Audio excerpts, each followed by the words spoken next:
오늘 우리 야곱의 이야기를 통해서 하나님 앞에 은혜를 받으려고 합니다. 성탄절 전 늑주간을 대림절이라고 합니다. 예수님께서 이 땅에 인간으로 오신 그것을 환영하고 축하하면서 특별한 은혜를 생각하는 시간입니다.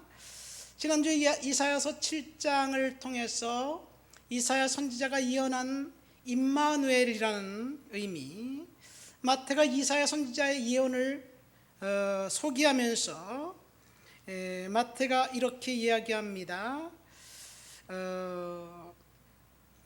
임마누엘, 하나님이 우리와 함께 하신다, 이렇게 마태가 해석해 줍니다.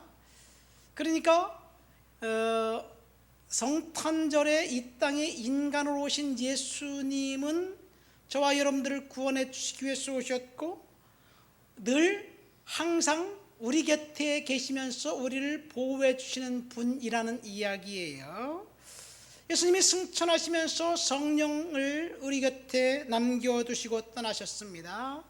보혜사 성령, 늘 너희와 함께 하시겠다 주님께서 약속하셨습니다. 이것이 신약시대에 예수님이 임마누엘로 오신 것을 이야기합니다.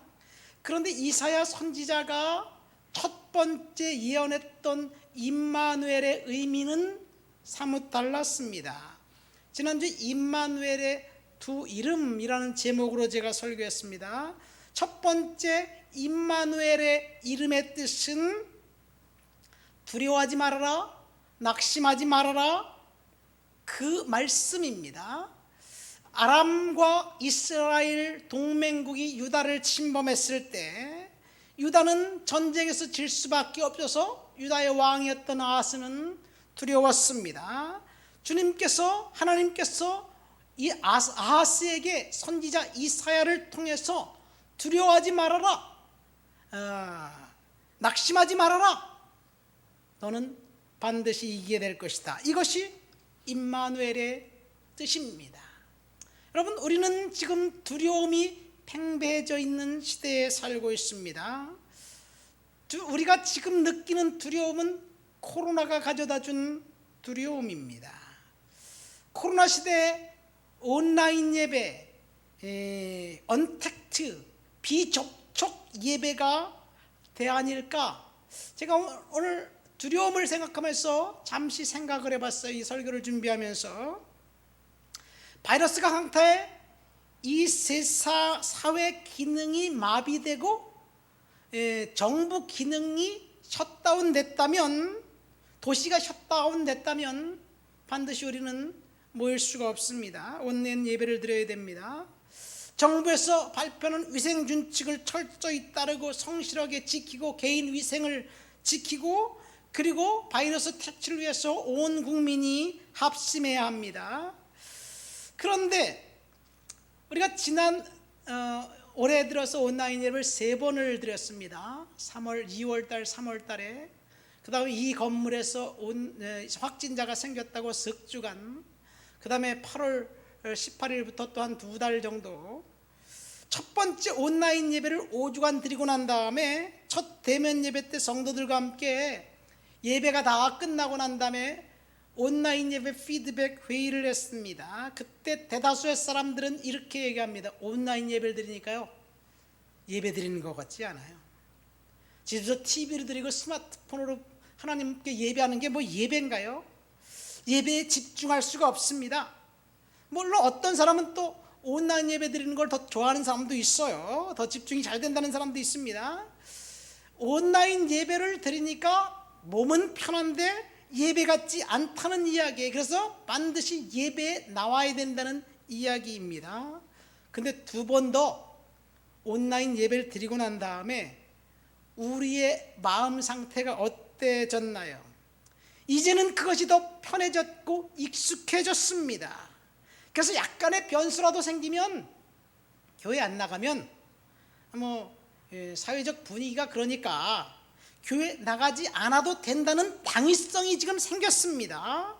합리적으로 교회 안 나가도 됩니다. 그렇다면 우리의 그러한 예배자의 모습을 하나님이 기뻐하실까라는 질문입니다. 우리가 직장을 출근하기 위해서 1시간 혹은 1시간 반, 어떤 사람은 30분 버스나 전철을 이용합니다. 마스크를 철저히 쓰고 대면 접촉을 피하려고 서로 조심조심 출퇴근합니다. 그렇지만 버스 안에서, 전철 안에서 사회적 거리도 둘 수 없습니다. 다닥다닥 붙어서 매일 동일한 시간에 출근하는 사람들을 매일 만납니다. 장시간 한 공간에 있습니다. 만약 그 공간에 바이러스 감염자가 탔다면 면역력이 약한 사람들은 전염되었을 것입니다. 그 장소는 바이러스가 전파할 수 없는 장소가 아닙니다. 그런데 대한민국 정부에서는 버스나 전철에서 확진자가 생겼다고 발표할 수가 없습니다. 그 발표하는 순간 그 도시는 마비되기 때문에 그렇습니다. 전철은 서야 됩니다. 셧다운 시킬 작정을 하고 이야기하면 모를까? 그래서 만만한 게 교회예요. 교회는 영업 손실을 이유로 정부에다 손해배상을 청구할 수 없기 때문에 그렇습니다. 정부에 저항하지도 않습니다. 코로나 3단계 혹 5단계에 진입한다고 해도 출근을 해야 되고요, 술은 먹어야 되고 밥은 먹어야 됩니다. 식당에 가야 되고 전철은 타야 되고 버스는 타야 됩니다. 하지만 예배는 안 가도 됩니다. 온라인 예배로 충분히 가능하다고 생각합니다. 저는 이런 주장을 부정하지 않습니다. 그런데 교회에 딱 1시간 혹은 1시간 반 교회에 나와서 예배하는 것 굉장히 중요합니다. 하나님 앞에 가치 있는 일이라고 생각합니다. 사실 시내버스보다, 식당보다, 전철보다 더 안전한 것이 교회라고 생각합니다. 유독 교회에만 코로나 바이러스가 집중 전파되지 않습니다. 바이러스 보균자가 어디에 있든지 그곳에는 면역력이 약한 사람은 바이러스 전파될 수밖에 없습니다. 그러니까 하나님 앞에 나와서 예배하는 것 굉장히 중요하고 굉장히 가치 있고 굉장히 축복된 일이라고 생각합니다. 하나님을 예배하기 가장 좋은 최적의 조건은 사실은 교회에 와서 하나님 앞에 대면 예배 드리는 것이 아닌가 생각됩니다. 이사야 선지자 예언을 보면 두려워하지 말아라, 낙심하지 말아라, 이 말은 바꿔 말하면 승리입니다. 우리는 반드시 승리하게 된다는 것이 이사야 선지자가 예언한 임마누엘입니다. 두 번째 임마누엘의 뜻은 심판입니다.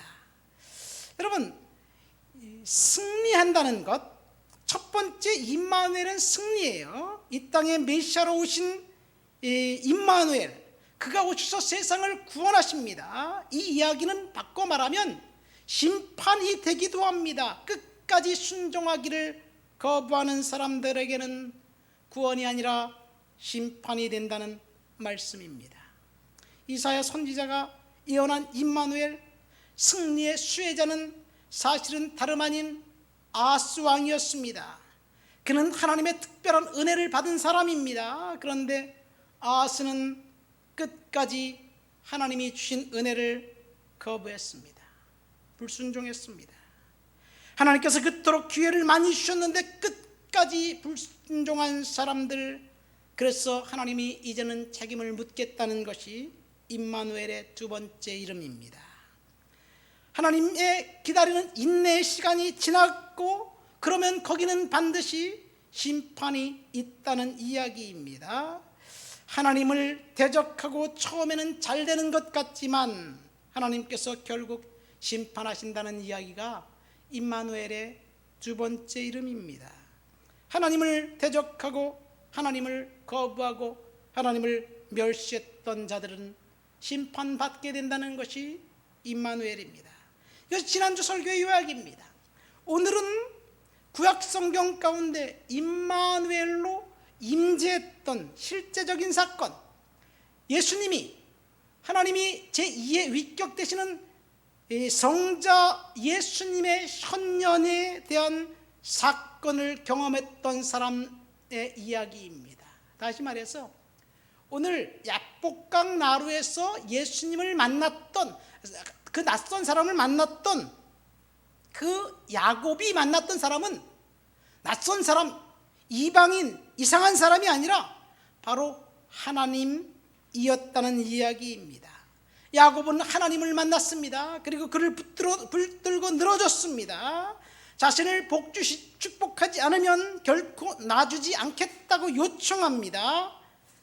이 사람을 붙들고 야곱은 은혜를 받았고 축복을 받았습니다. 야곱은 자신에게 찾아온 그 사람이 천사가 아니라 하나님인 것을 한눈에 알아봤습니다. 주님께 절박함 가운데 부르짖고 있었던 야곱에게 하나님이 찾아가셨다는 것, 이것이 오늘 말씀의 핵심입니다. 그날 야복강가에서 낯선 사람을 만났던 야곱, 그 사람은 20년 전 형을 피해 도망갈 때 베델에서 만났던 하나님, 그 하나님이라는 사실을 알게 되었습니다. 끝까지 사투를 벌이면서 주님을 놓지 않았습니다. 그리고 밝은 아침이 다가오자 그날 새벽은 야곱의 인생에 새로운 역사가 펼쳐진 축복의 출발의 새 아침이 되었습니다. 저는 성자 예수님을 만났던 이 사건은 야곱의 이야기가 아니라 나의 이야기, 여러분들의 이야기, 우리 권사님의 이야기, 장로님의 이야기, 온라인 예배 드리고 있는 여러분 성도들의 이야기일 줄을 믿습니다. 여기서 우리가 야곱에 대해서 오해하는 것이 한 가지가 있어요. 우리 야곱은 형님의 축복을 도둑질했다 이렇게 알고 있습니다. 형님에게 갈 축복을 빼앗았다라고 우리는 알고 있습니다. 야곱이 속여 빼앗았나요? 아닙니다. 사실 야곱은 형 아버지를 속이고 축복을 빼앗은 것 같지만 원래 하나님께서 주실 축복은 야곱이었습니다. 하나님은 분명히 그 아버지와 어머니 이삭과 그 리브가에게 큰 자가 어린 자를 섬기게 될 것이다 이렇게 예언했습니다. 그런데 아버지 이삭은 하나님이 그렇게 분명히 말씀했는데도 불구하고 그 사실을 망각했고 거부했습니다. 아마 엄마 리브가는 남편에게 누누이 말했을 거예요. 당신은 야곱에게 축복해야 돼. 에서는 아니야. 내가 예서를 미워하는 게 아니라 하나님이 그렇게 예언했어. 그렇게 누누이 이야기했을 것입니다. 그런데 이삭은 큰아들 에서를 사랑했습니다. 그래서 축복을 에서에게 주려고 합니다. 그러니까 축복을 에서가 받아야 할 것인데 야곱이 빼앗았다? 도둑질해 갔다? 아닙니다. 원래 하나님은 인간이 실수를 동원해서 하나님의 계획을 바꾸려 해도 하나님은 하나님의 계획을 끝까지 밀고 나간다는 이야기예요. 하나님의 계획과 섭리는 인간의 실수와 인간의 죄로 바꿀 수 없습니다. 저와 여러분들은 하나님 앞에 축복받은 자녀들입니다. 하나님의 자녀들인 우리들에게 하나님께서 주시려고 디자인해 놓으신 축복은 우리의 삶이 여전히 고달프고 어렵고 축복이 거리와 먼 것 같지만 그럼에도 불구하고 하나님은 저와 여러분들에게 복 주실 거예요. 왜 우리가 고통당하는지 아십니까? 그 이유는 야곱의 인생을 통해서 저와 여러분들에게 설명을 해줍니다. 하나님이 디자인해 놓으신 그 축복은 아무렇게나 그냥 가치 없이 주어지는 것이 아닙니다. 이것이 오늘 본문의 야곱 이야기입니다. 야곱은 그의 할아버지와 이삭의 뒤를 이어 축복의 언약의 자손입니다. 하나님은 원래 아브라함에게 갈대아 우르를 떠나 약속한 땅, 그 땅에 가라. 그리고 아브라함에게 약속했어요. 아브라함에게 약속한 약속은 후손, 자녀들을 통해서 민족과 열방이 복받게 된다는 이야기예요. 근데 아브라함은 아들 딱 한 명 낳습니다. 그 아들 이삭은 쌍둥이 2명을 낳는데 그 중에 한 명은 하나님이 한 명을 통해서 약속을 이제 허락하셨고 한 명은 아니다는 얘기예요. 그러면 이제 아브라함에게 주셨던 언약의 폭발적으로 증가되는 출발은 야곱이었습니다. 그래서 야곱을 통해서 축복의 타이밍이 시작된 거예요. 하나님이 야곱을 통해서 할아버지 아브라함과 아버지 이삭에게 주셨던 언약을 성취하기 위해서 야곱을 고난의 구덩이 속으로, 고난의 풀무불 속으로 몰아 넣은 겁니다. 야곱이 형을 피해 도망가 먼 타양 외삼촌 집에서 인간적으로 살았던 그 20년은 고난의 연속이었습니다. 외삼촌 야곱이 얼마나 비열하게 야곱을 속였는지, 야곱이 도망가는 날, 그 외삼촌 집을 떠나는 날 아내들을 불러놓고 이렇게 이야기합니다. 그대들의 아버지가 나를 속여 10번이나 변경했다.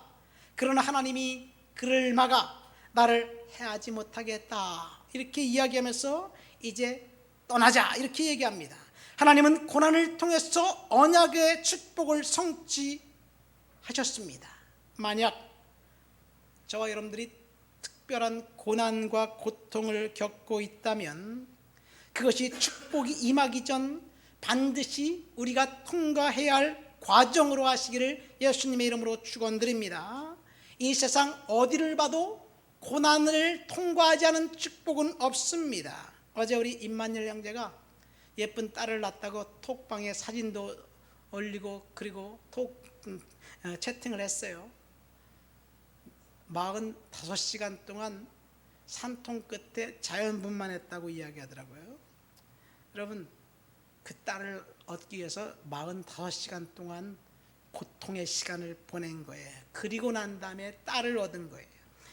축복은 이 세상에 거저 주어지는 것 전혀 없습니다. 고난과 고통의 시간을 지나야 분이엘의 아침이 밝아옵니다. 이것이 오늘 설교의 핵심입니다. 본문 24절부터 26절까지 우리 한번 다 같이 읽어볼까요? 다 같이 24절부터 26절을 읽습니다. 야곱은 홀로 남았더니 어떤 사람이 날이 새도록 야곱과 씨름하다가 자기가 야곱을 이기지 못함을 보고 그가 야곱의 허벅지 관절을 치매 야곱의 허벅지 관절이 그 사람과 씨름할 때 어긋났더라.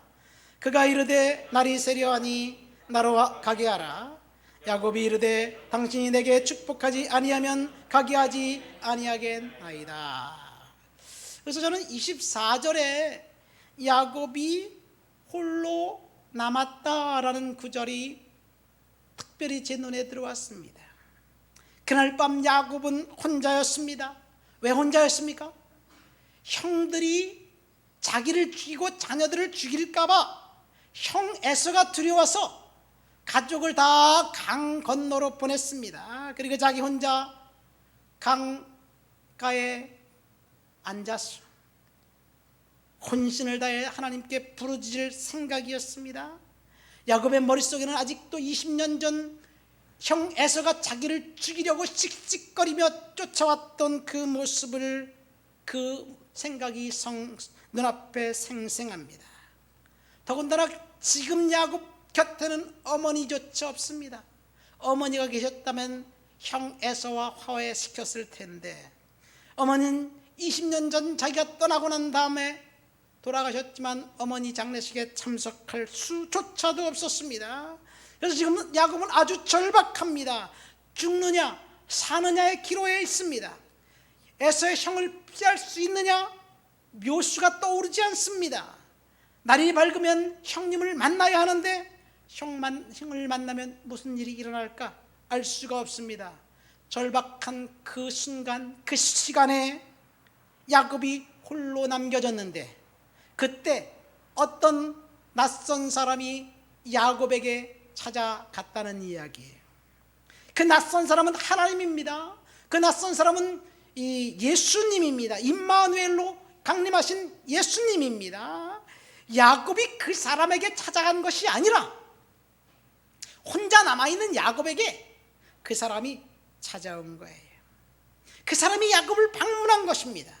이것이 오늘 말씀의 핵심입니다. 야곱이 처절하게 혼자 남겨져 있던 그 순간 임마누엘로 오신 예수님이 야곱에게 찾아갔습니다. 야곱이 20년 전 형을 피해 도망가던 그날 베델에서 하나님을 만났습니다. 돌을 베고 잠을 자는데 꿈에 하나님이 나타났어요. 그래서 일어나서 돌을 세워놓고 거기에 기름을 붓고 하나님 앞에 예배합니다. 그리고 서원합니다. 그날 밤 야곱이 두 가지를 서원했습니다. 창세기 28장입니다. 첫 번째, 앞으로 하나님이 나를 다시 이 고향 땅, 이 땅에 돌아오게 하시면 내가 여기 하나님 만났던 이 자리에 베델에 여기 이 돌에서 성전을 만들고 하나님을 예배하겠다는 신실한 예배자가 되겠다는 소원입니다.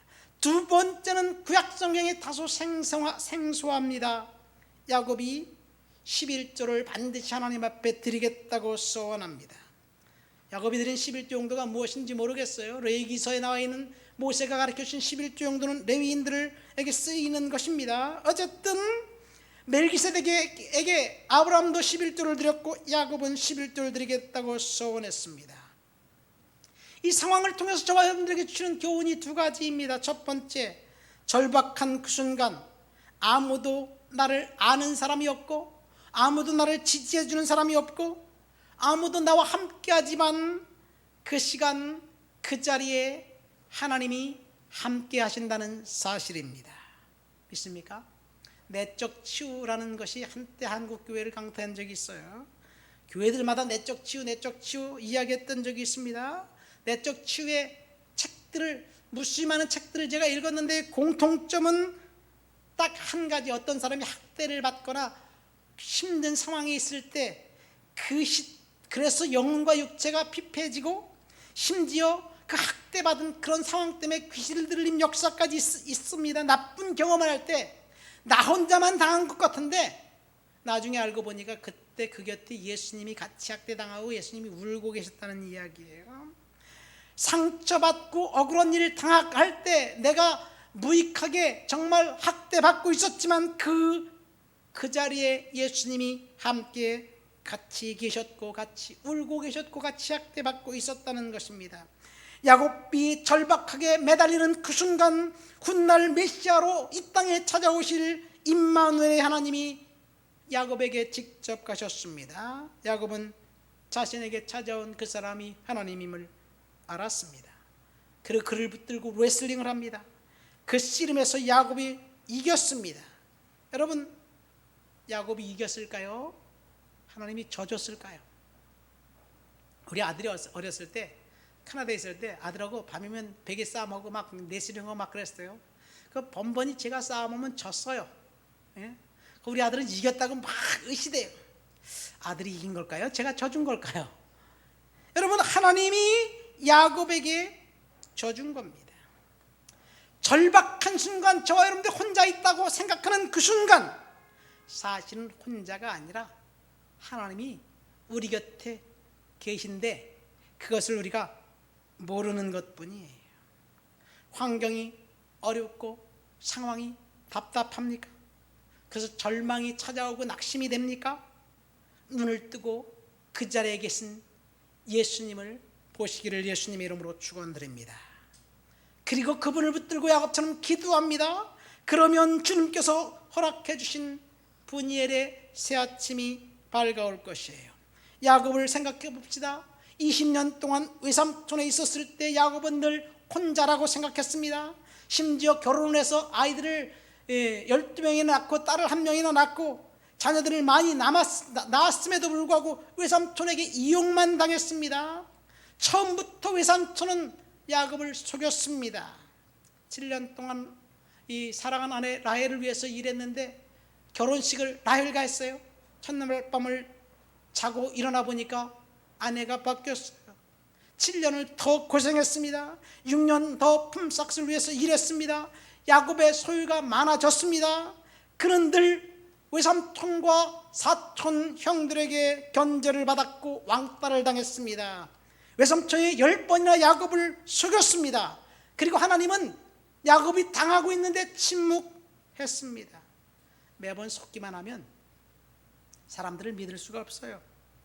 자신을 선대하는 사람들이 나타났을 때 그들의 진위를 왜곡하고 의심부터 하게 됩니다. 아마 야곱이 그랬을 것 같아요. 그런데 오늘 본문에 보면 야곱이 자신에게 찾아온 그 낯선 사람을 의심 한 번 없이 임마누엘로 찾아오신 하나님이라는 사실을 알았다는 이야기예요. 그래서 그 사람에게 야곱이 요구합니다. 뭐라고 요구합니까? 26절을 말씀 보세요. 당신이 내게 축복하지 아니하면 당신을 가게 하지 않겠다. 근데 이 사람이 이상한 얘기를 합니다. 날이 세려하니 나로 가게 하라. 이 말이 무슨 말입니까? 날이 세려하니 나로 가게 하라. 날이 새면 그 사람들에게 보이면 안 된다는 이야기예요. 그러니까 이 말은 무슨 말이냐면 하나님께서 특별한 시간에 특별한 사람에게만 나타났다는 이야기예요. 그 야곱에게만 나타났고 날이 새서 다른 사람에게 자신의 모습을 보여주지 않겠다는 이야기입니다. 여러분, 여기서 특별한 사람은 야곱이고 오늘 특별한 사람은 저와 여러분들이에요. 하나님이 특별한 저와 여러분들에게 하나님의 시간에 자신의 모습을 보여주겠다는 이야기입니다. 그래서 우리가 하나님께 임재를 구하고 은혜를 구하고 하나님의 능력을 구하면 하나님의 영광을 보게 될 줄을 믿습니다. 하나님 우리에게 보여주십시오. 우리가 야곱처럼 절박하게 매달릴 때 분명히 하나님은 우리 곁에 찾아오셨는데 문제는 우리가 찾아오신 하나님을 알아보지 못하고 거부하는 것이 문제입니다. 두 번째, 야곱의 절박함을 하나님이 아셨다는 이야기입니다. 랍복강가에 홀로 긴 밤을 지새우는 동안 임마누엘로 임재하신 하나님이 그의 절박한 기도를 들으시고 응답해 주셨어요. 그러기 위해서 하나님이 찾아가셨습니다. 그래서 우리가 또 다시 두 가지를 할 수 있습니다. 우리가 응답받기 위해서는 야곱처럼 밤이 맞도록 하나님과 씨름해야 한다는 이야기예요. 두 번째, 날이 밝으면 분이엘의 아침이 시작된다는 이야기입니다. 이 말은 바꿔 말하면 응답의 시간이 오면 자동적으로 응답이 된다는 이야기예요. 응답이 시간이 올 때까지 우리는 하나님과 씨름하기를 멈추지 말라는 이야기입니다. 여기서 우리들의 태도와 자세를 볼까요? 우리는 하나님께 기도를 시작하기는 잘합니다. 그런데 금방 지쳐버립니다. 응답이 올 때까지 야곱처럼 씨름해야 되는데 우리는 기도 몇 번 하고 하나님이 안 들어주신다고 생각하니까 더 이상 기도할 수가 없어서 포기하고 낙심합니다. 그러지 말라는 이야기입니다. 분일의 축복은 반드시 날이 밝아야만 찾아옵니다. 야곱처럼 날이 밝을 때까지 기도의 씨름을 멈추지 말고 계속해서 하나님 앞에 기도하라는 이야기입니다. 이 말은 바꿔 말하면 응답은 내가 원하는 시간에 오는 것이 아니라 하나님의 시간에 하나님의 방법으로 하나님께서 역사하신다는 것입니다. 야곱에게 하나님이 찾아오셨고 하나님이 씨름해서 져주셨고 야곱의 요구를 들어주셨습니다. 우리 27절부터 28절 두 절을 한번 읽어보시겠습니다. 하나님이 야곱에게 뭐라고 말했나요? 그 사람이 그에게 이르되 내 이름이 무엇이냐? 그가 이르되 야곱이니이다.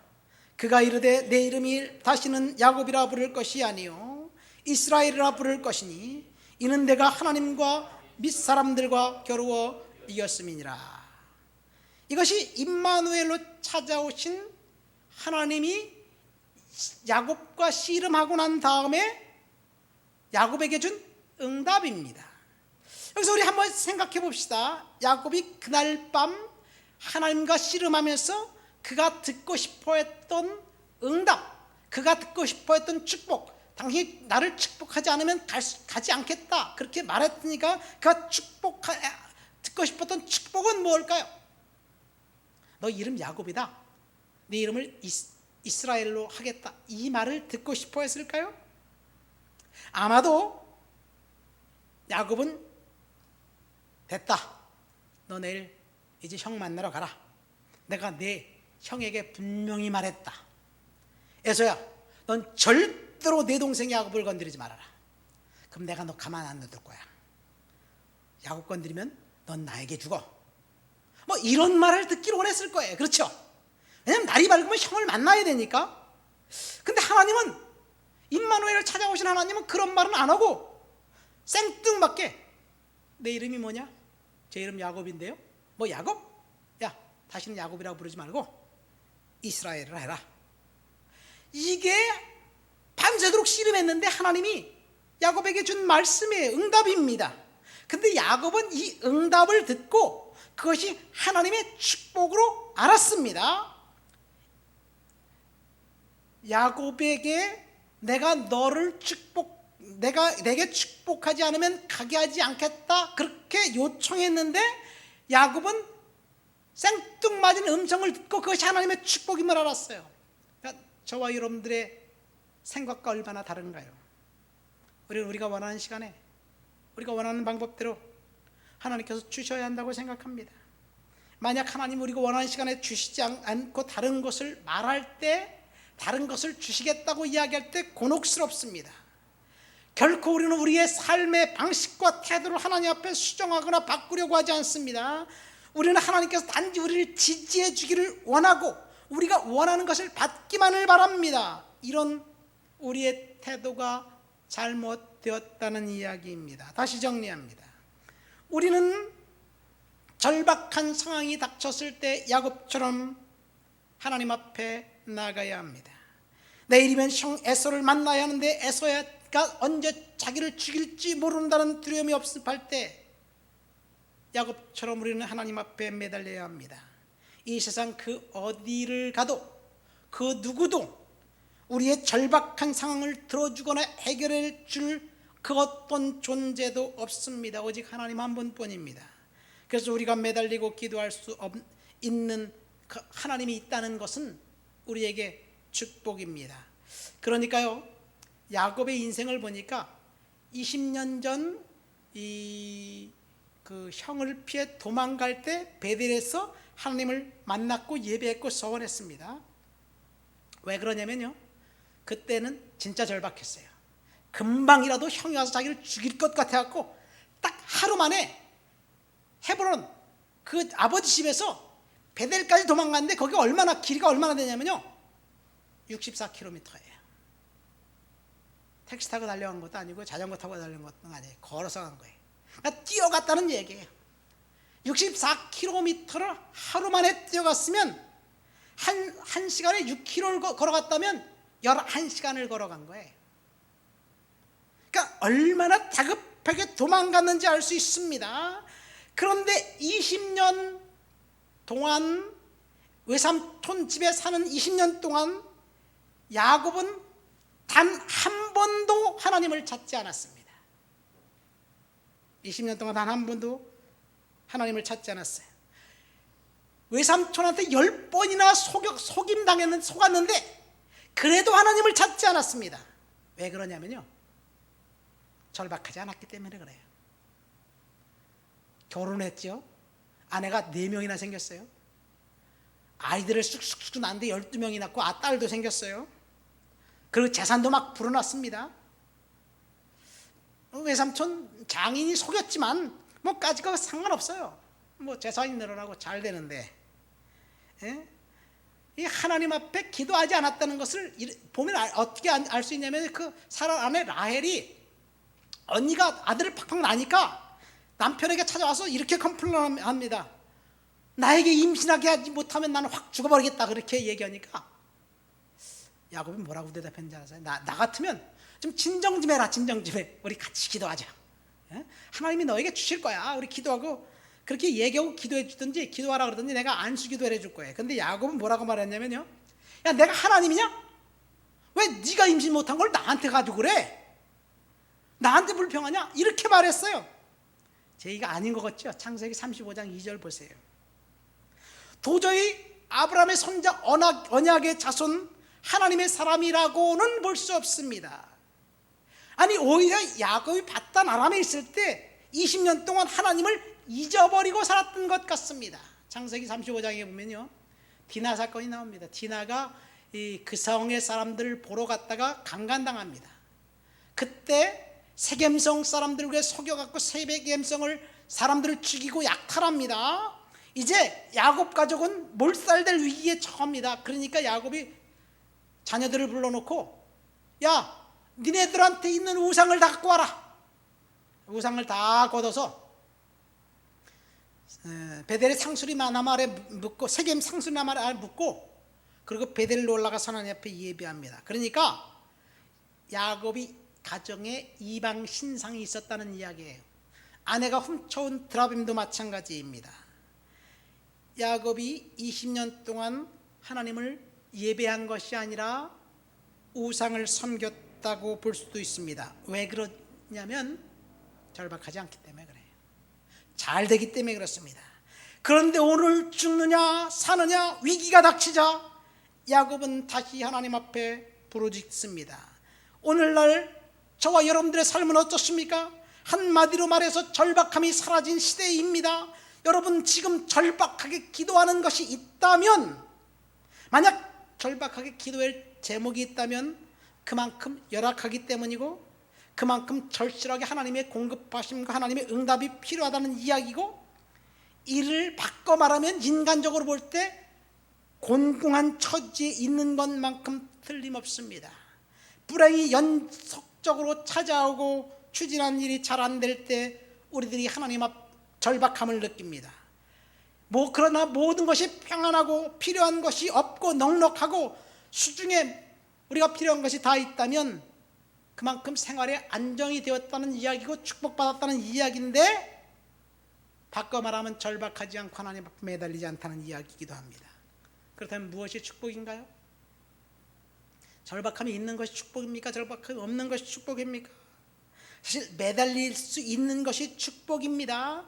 야곱은 절박한 순간에 하나님이 찾아왔습니다. 절박한 상황이 축복입니다. 저와 여러분들에게 하나님 앞에 매달 수 있는 시간, 하나님이 찾아오는 그 순간입니다. 그런데 모든 것이 다 잘 될 때도 절박하게 하나님 앞에 구한다면 그것보다 더 축복된 일이 어디 있을까요? 세 번째, 야곱은 자신에게 찾아온 그 낯선 사람이 하나님임을 알았고 결코 응답 받기 전까지 놔주지 않았습니다. 어떤 사람은 40일 작정 기도를 했는데 여전히 응답이 없어서 하나님 앞에 컴플레인하고 불평합니다. 40일 작정 기도 끝났으면 하나님 응답해 줘야 되는데 왜 안 해주나, 이렇게 생각하기도 합니다. 왜 응답이 없냐면요, 하나님께 그때 우리에게 두 가지를 생각해 봐야 됩니다. 여전히 내 삶에서 수정해야 될 것이 있는가? 여전히 버려야 될 죄가 있는가? 내 삶을 수정하지 않고 버려야 할 죄를 버리지 않는다면 40일 금식 기도하고 작정 기도해도 소용이 없어요. 먼저 우리의 삶을 점검하고 수정하고 죄가 생각나면 그것을 버려야 하고 떠나야 합니다. 그래야 응답이 있습니다. 마지막 네 번째, 야곱이 받은 응답은 자신이 원했던 내용이 아니었습니다. 그러나 그것을 야곱은 축복이라고 생각했습니다. 거기에 한 걸음 더 나가서 한번 그 상황을 한번 볼까요? 이 야곱에게 내 이름이 뭐냐? 그렇게 물어봅니다. 그러니까 야곱이다?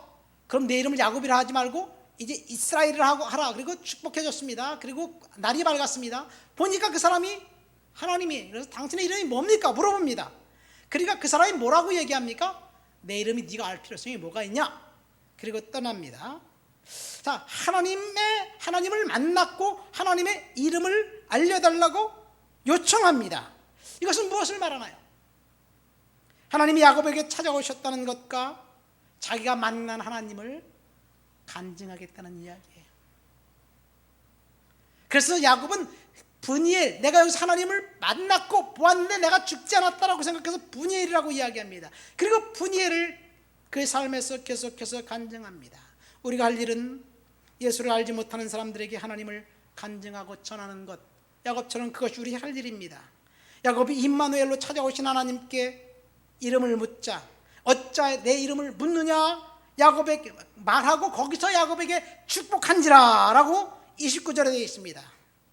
여기서 말한 축복은 아마도 야곱이 듣기를 원했던 축복이었을 것입니다. 이제 됐다, 가라, 내 영을 만나라, 너는 안전할 것이다, 이런 이야기였을 것입니다. 야곱은 자신이 만날 하나님을 간증했습니다. 예수님이 저와 여러분들에게 이렇게 명령했어요. 마태복음 16장, 마가복음 16장 보면 너희는 온 천하에 다니면서 만민에게 복음을 전파하라. 우리가 만났던 하나님, 우리가 만났던 예수, 우리가 만났던 축복, 우리가 경험했던 축복을 우리는 간증해야 합니다.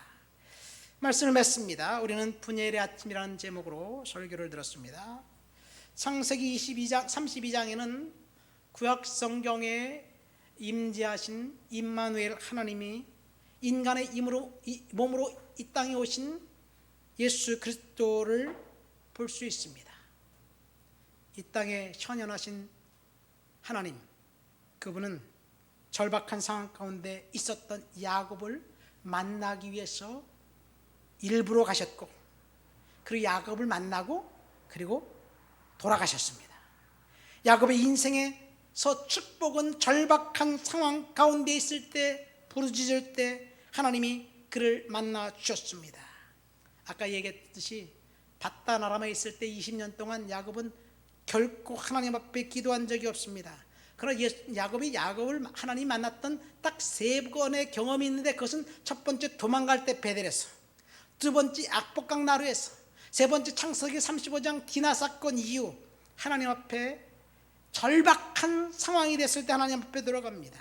우리들도 마찬가지입니다.